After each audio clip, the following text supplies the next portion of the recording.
Bonsoir à toutes et à tous, heureux de vous retrouver pour la tranche info en direct sur votre antenne Canal 10 Télévision avec au sommaire de votre soirée Info 10, le journal local et régional qui sera suivi du focus, une heure de débrief sur une thématique d'actualité et après vous retrouverez Yves-Lise Boisset pour son émission il vaut mieux se parler effectivement. Donc nous parlerons de la fierté guadeloupéenne, à savoir si le peuple guadeloupéen est un peuple fier. Ce sera donc à 20h avec Yves-Lise Boisset, mais pour l'instant place à l'actu.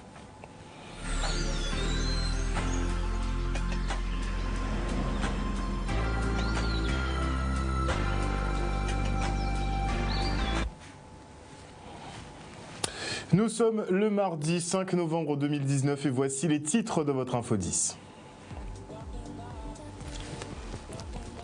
Nous reviendrons sur l'éviction de Christopher Wachter, dont l'élection à la tête du Conseil économique et social a été annulée par la Cour d'appel de Bordeaux. Travailler 6 mois au lieu de 4, indemnité plancher, financement de projets professionnels, indemnité en cas de démission. Nous ferons un point sur les nouveautés de l'assurance chômage. Et en fin d'édition, nous irons nous détendre du côté de Petit-Bourg et plus précisément au square d'Arnouville. Mais avant de développer ces quelques titres, on vous prie effectivement de nous aider à retrouver Germaine Odette Bocal, qui est âgée de 84 ans et qui a disparu depuis hier à la section Dupuis à Bémao. Elle mesure 1,60 m, a des cheveux caraïbes et la peau claire. Au moment de sa disparition, elle portait un t-shirt gris pro-net et une jupe blanche à motif noir. Elle est atteinte d'Alzheimer et de troubles hallucinatoires. Si vous avez des informations, contactez Régine Delphin au 06 90 39 68 33, Sextus Sylvie au 06 90 59 72 24 ou la gendarmerie du secteur. Suite à la décision de la Cour d'appel de Bordeaux, Christopher Wachter n'est plus à la tête du Conseil économique, social et environnemental de région. Pour l'ex-président, il s'agit d'une manœuvre orchestrée par ses détracteurs afin de paralyser cette instance consultative. Il sera tout de même candidat à sa succession. On l'écoute au micro de Stanley Manicor.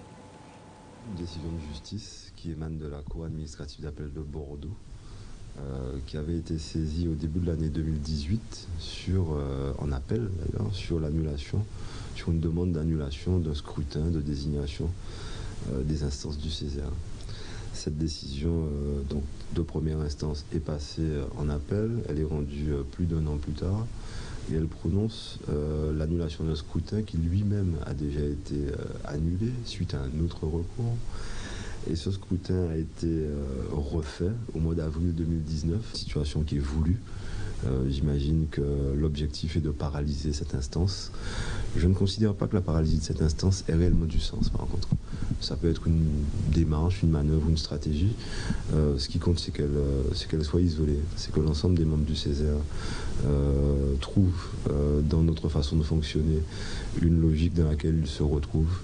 On produit du travail qui est réglementairement respectueux des règles. On produit du travail qui apporte satisfaction à ceux qui s'y investissent. Et moi j'ai pour habitude, de m'investir pour le plus grand nombre et de me concentrer sur le plus grand nombre. Le Césaire se retrouve pas tout à fait sans présidence, comme je vous dis. Le président a été réélu le 29 avril 2019 par 32 voix sur 34. J'imagine que ce scrutin sera également attaqué, puisque nous sommes vraiment dans cette situation, une situation où on attaque tout en fait. Donc c'est une démarche un peu d'après mon analyse, de contestation, c'est une démarche un peu contre le système, mais c'est une démarche que je qualifierais de pas réellement logique et de pas prise dans l'intérêt de notre région. C'est vraiment une démarche isolée, orientée, avec des conséquences qui sont, comme je vous dis, juridiquement un peu loufoques, par gratuité de contestation. Je pense que si l'introduction de recours en justice était payante, on n'en aurait pas eu autant. Donc il y a un droit d'accès à la justice, il y a une façon de vouloir contester. Quand vous êtes membre du Césaire et que vous êtes censé représenter une instance qui conteste, vous contestez en fait, et ça vous donne une raison d'être. Si ça doit se confirmer, je serai candidat à ma succession, oui, parce que comme je vous le dis, je n'ai aucune raison de remettre en cause le travail que je fais. Réforme de l'assurance chômage, complémentaire santé solidaire, revalorisation de l'allocation adulte handicapé ou encore hausse des prix du gaz et des cigarettes, sont tout autant de changements opérés à partir du 1er novembre dernier. Les nouveautés qui souvent ne sont pas du goût des contribuables qui sentent leur pouvoir d'achat pris à partie littéralement par le gouvernement qui en demande toujours plus. Alors avez-vous connaissance de ces modifications et qu'en pensez-vous ? Nous sommes partis à votre rencontre. Je sais, d'après les infos, il va y avoir beaucoup de changements. Alors moi, ce que je dis là maintenant, l'État cherche à nous tuer, à nous foutre sur la paille. Parce que déjà, premièrement, il y a déjà le chlordécone. Il y a déjà presque tout, nous en bas, toute bité, nous en bas, toute qualité et crédit, impôt, toute bité qui a augmenté. Hein? Mais où est l'argent? Ils nous donnent un petit peu d'argent, c'est pour le reprendre après. Est-ce que vous savez que le gaz va augmenter? Oui, je suis au courant de ça. De toute façon, on augmente tout, on baisse tout, on augmente tout. Donc. J'ai vu que ça a augmenté, là. Ça a augmenté 45 centimes, je crois, un truc comme ça. De notre bonne de qu'est-ce que je parle, hein? Je pense que c'est... Oui, ça a augmenté de 45 centimes. Alors là, je ne peux pas vous dire. Je pense qu'il a augmenté. Je crois qu'il a augmenté. Je pense, oui, je crois qu'il a augmenté comme chaque fois. En fait, le paquet va revenir à 10 € bientôt. Ah ben ça tombe bien, comme ça beaucoup de personnes vont arrêter de fumer. Mais non, je plaisante quand même. Je plaisante. Oui, mais bon, moi ça va me permettre d'arrêter en tout cas. Parce que je ne me vois pas mettre 10 € sur un paquet de cigarettes. C'est pour encore se faire plus d'argent. Je ne sais pas parce que je ne fume pas. Il faut arrêter de fumer parce que ce n'est pas bon pour la santé. Ça atténue au niveau des poumons, vous avez du mal à respirer après. Et quand vous vieillissez, vous allez avoir plus de mal à respirer, avoir des problèmes de respiration. Alors il faut arrêter de fumer. Ils vont retoucher aussi les allocations pour les personnes handicapées. À vrai dire, à ce niveau-là, je ne m'intéresse pas trop parce que je suis plus quelqu'un qui bosse en fait pour avoir ce que j'ai. Et tout ce qui est allocation, ça m'intéresse pas trop en fait. J'ai entendu qu'effectivement il voulait jouer sur il voulait justement toucher aux allocations des personnes en difficulté, personnes âgées, pas personnes âgées, les personnes handicapées, qui voulaient toucher justement à ce phénomène-là. Mais je crois qu'il voulait baisser, je crois aussi. Je crois qu'il voulait baisser, je crois. Travailler 6 mois au lieu de 4, des indemnités planchées à un certain niveau de salaire, des indemnités en cas de démission sont tout autant de nouveautés de l'assurance chômage. Mais on va quand même faire une petite mise à jour, histoire que vous soyez bien informés. Quels sont les points essentiels de la réforme de l'assurance chômage qui entre en vigueur au 1er novembre? Nous avons 4 principaux changements. Le premier, c'est sur la durée de travail nécessaire pour ouvrir des droits, qui passe effectivement de 4 à 6 mois. Pareil pour les rechargements, donc ça ne s'applique qu'aux nouveaux inscrits. Les personnes qui ont eu des droits précédemment ouverts, ça ne change rien. Ils restent effectivement sur leur ouverture de droits. Et nous avons effectivement ce changement pour les nouveaux dossiers. Pour les salariés âgés de 53 ans et plus, la durée d'activité sera toujours recherchée au cours des 36 derniers mois. Le deuxième changement, c'est sur la mise en œuvre d'un niveau de dégressivité qui s'appliquera uniquement pour les personnes qui ont une allocation globalement supérieure à 2 700 €, c'est-à-dire qu'il y avait un salaire brut qui était proche des 4 300, 4 500 €. Donc c'est pour notre région effectivement une minorité des allocataires et cette dégressivité intervient au bout de 6 mois. Donc pas immédiatement, c'est en fonction effectivement de la recherche d'emploi. Et si on aboutit à un emploi avant, on n'a pas de dégressivité. Le troisième élément qui est nouveau, ce sont des nouveaux droits, ce sont pour les démissionnaires qui précédemment n'avaient pas droit à une allocation chômage, sauf dans quelques cas exceptionnels, de mutation d'un conjoint ou d'autres situations juridiques. Demain, avec effectivement cette nouvelle évolution, si leur projet de reconversion est validé, nous pouvons les indemniser. Les travailleurs indépendants auront droit à 800 € par mois pendant 6 mois si leur activité professionnelle a généré au moins 10 000 € de revenus par an sur les 2 dernières années, que leurs ressources ne dépassent pas le montant du RSA et que leur entreprise est en liquidation judiciaire ou que le dirigeant a été remplacé dans le cadre de l'adoption du plan de redressement judiciaire de l'entreprise. Et puis quatrième évolution, elle concerne les créateurs d'entreprise, les chefs d'entreprise qui étaient aujourd'hui en activité, qui quittaient leur activité en certains cas sans aucune aide, allocation. Donc désormais, nous avons une possibilité de les indemniser sous certaines conditions d'ancienneté dans l'entreprise et de chiffre d'affaires. Et vous ne le savez peut-être pas encore, mais tout comme beaucoup de sciences, peut-être même la totalité, eh bien les mathématiques viennent d'Afrique. Et si cette réalité peine à supplanter les fausses idées reçues, des associations comme Anijar travaillent à rétablir la vérité. En partenariat avec la ville de Bemao, elle organisait un colloque sur les mathématiques en présence d'éminences grises comme le professeur Théophile Obenga, qui est un disciple de Cheikh Anta Diop. De beaux moments d'échange autour d'un savoir, de méthodes de calcul et de pédagogie ludique passés sous silence pendant des siècles. C'était du côté de la maison coloniale de Vonche, le reportage. Après-midi, dimanche, a lieu la clôture du colloque autour des sciences et des mathématiques d'Afrique noire. Donc ce colloque s'est tenu grâce à l'initiative de l'association Anijar en partenariat avec la ville de Bemao. Donc c'est un vrai succès cet après-midi. Un public très nombreux qui est venu assister à la conférence du très honorable Théophile Obenga, disciple de Cheikh Anta Diop, qui est venu surtout nous parler des legs de l'Afrique noire à l'humanité. Et effectivement, Madame le maire et son conseil municipal accompagnent volontiers ce type d'initiative qui est là en effet pour mettre en avant la culture, le patrimoine de l'humanité, en fait tous les types de patrimoine et notamment les legs que l'Afrique a fait au monde entier. Donc la présence de Théophile Obenga aujourd'hui témoigne véritablement de la qualité des interventions de cet après-midi autour donc du monde noir. On devait intervenir sur comment les jeux traditionnels peuvent participer à aider à apprendre certaines notions mathématiques. Et donc l'idée c'était ça, de présenter comment, de quelle façon, dans notre quotidien. Il faut savoir que Guajika, ça fait maintenant 15 années qu'on est là. Ça fait plus de 2700 étudiants, élèves qu'on voit par année. Donc bref, on brasse beaucoup de scolaires. Et en résultat de ça, il s'avère qu'on a mis en place une méthode pédagogique qu'on appelait ICAMAT. L'objectif c'est de montrer comment, à partir des jeux, on peut faciliter l'apprentissage et les acquisitions pour les élèves. Enfants, d'acquérir certaines notions. Je prends un exemple. Quand on va fabriquer un cerf-volant, ce sera plus facile de faire à l'enfant intégrer le fait qu'en faisant le cerf-volant, il va avoir l'arc de cercle avec la bûchette de coco.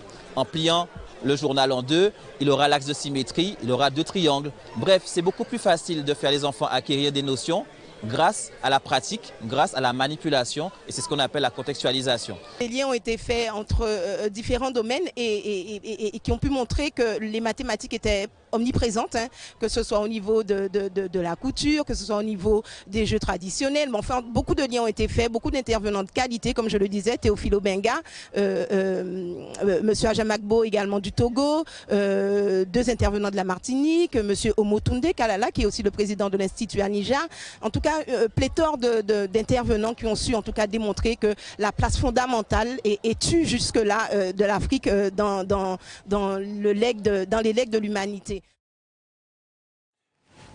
Et il y a tant de choses à apprendre sur ce riche continent que l'association Racine exposait à la grandeur noire africaine. Elle parlait aussi de sciences et de techniques, mais c'était du côté de la bibliothèque Paul Mado, toujours à Bemao. Regardez.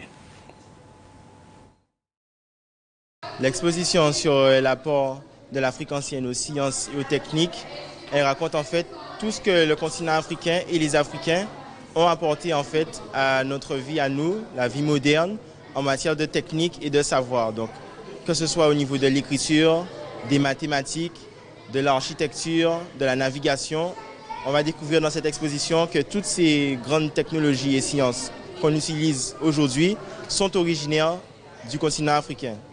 Donc c'est une exposition qui a été conçue par Cheikh Mbacke Diop, qui est un scientifique et qui est aussi le fils de Cheikh Anta Diop, qui est celui qui a prouvé le fait que les Égyptiens anciens étaient des Noirs. L'écriture a été inventée en Afrique par les Égyptiens anciens depuis moins 3000 ans, moins 3500 ans même, avant Jésus-Christ. Donc c'est une science très ancienne que les Africains ont inventée et répandue sur le reste du monde après. De plus en plus, les jeunes veulent savoir en fait leur origine, d'où ils viennent et les sciences et les techniques de leur peuple. Donc comme ici en Guadeloupe, on est à majorité des descendants d'Africains, c'est important pour nous de voir tout ce que cette population a apporté à l'humanité, car il faut savoir notamment que l'homme même est apparu sur le continent africain avant de se répandre sur toute la planète Terre. Les Italiens de Guadeloupe, eux, organisent un meeting Ecose jusqu'au 8 novembre prochain. Et pendant ces rendez-vous, 18 représentants ressortissants européens interviendront sur les effets du patrimoine culturel sur les citoyens de leur communauté. Et le débat vise effectivement à trouver des solutions pour communiquer avec la population défavorisée et fragile grâce à ce fameux patrimoine culturel. Le reportage.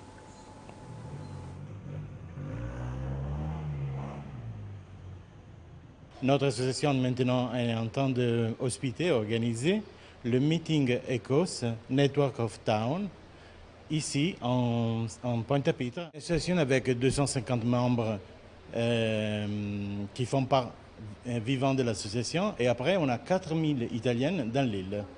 L'association italienne Guadeloupe est née en 2017 en fait comme association de loisirs principalement et pour aider les Italiens principalement qui seront en Guadeloupe ou alors qui habitent en Guadeloupe dans différents milieux, dans différents champs. Depuis l'association de loisirs qui était, là maintenant on a choisi de devenir une association impliquée dans le social, dans l'immigration et dans l'inclusion sociale. C'est pour ça qu'aujourd'hui on a participé, on a organisé la partie du meeting ECOS ici en Guadeloupe avec l'aide de l'Union européenne, de la région Guadeloupe, de la ville de Pointe-à-Pitre et des autres partenaires. Oui, en fait, il y a d'autres types de réalités, pas forcément des associations, mais des autres types de communautés, on va dire, soit privées, soit publiques, qui s'occupe de la valorisation, de la mise en lumière du patrimoine, qui a aussi un site UNESCO, c'est la cathédrale, et il cherche à tout prix à valoriser, à mettre en valeur le patrimoine culturel italien et européen. Et on part pour l'inauguration du nouveau square d'Arnouville à Petit-Bourg, un espace ludique et reposant baptisé Chimène Cassilingon du nom d'une conseillère municipale résidente de ce quartier et initiatrice de ce projet. Enfin, c'est elle qui a eu l'idée en premier, comme on dit. Regardez. Depuis des années, nous l'avions pensé, nous l'avions voulu et d'autant plus que cette année, c'est l'année de la proximité. Chaque début d'année, lorsque je présente les vœux à la population, je présente quel est le thème de l'année. Et cette année, c'était la proximité. On a lancé tout un ensemble de travaux, d'infrastructures, d'investissements pour la proximité, de manière à faire en sorte que le petit bourgeois soit bien dans son quartier, qu'il ait tous les conforts nécessaires. Et après l'inauguration de la bibliothèque, du multimédia, de la boutique, c'était autour de ce quartier pour que nous puissions livrer le square d'Arnouville et c'est ma très grande joie et satisfaction. Et d'ailleurs, je vois comment les enfants, la population s'est vite approprié ce lieu. C'est un projet qui nous tient à cœur dès mon jeune âge. J'ai vu ma mère, qui était donc conseillère municipale, lutter pour que nous, enfants du quartier, nous puissions avoir un espace agréable pour se rencontrer. Parce que sinon, on se rencontrait chez les voisins, les voisines, dans les cours. Et à un moment donné, puisque la population avait grandi, les jeunes étaient plus nombreux, on avait besoin de cet espace.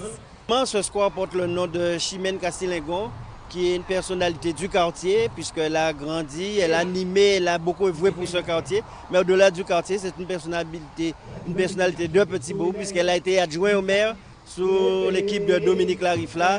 Et d'ailleurs, les prémices qu'il y avait concernant ce parc, c'était elle. Et comment, vous avez entendu, les habitants ont rappelé tout son œuvre pour ce quartier. Voilà, chers téléspectateurs, nous sommes arrivés au terme de cette édition. Mais avant de se quitter, petite information, puisqu'il y a quelques minutes de cela, l'UGTG a communiqué auprès des présidents de PCI en dénonçant effectivement un courrier du préfet qui annoncerait la suppression de 240 emplois dans le secteur de l'eau, puisque vous le savez, il va y avoir effectivement la création de ce syndicat unique et donc il regrette et déplore ces 240 licenciements. Ça risque d'être tendu les prochains jours. En tout cas, merci pour votre fidélité. N'oubliez pas que sur Canal 10, vous faites l'information que nous diffusons. Le journal local revient demain à 18h30. Passez une bonne soirée sur Canal 10.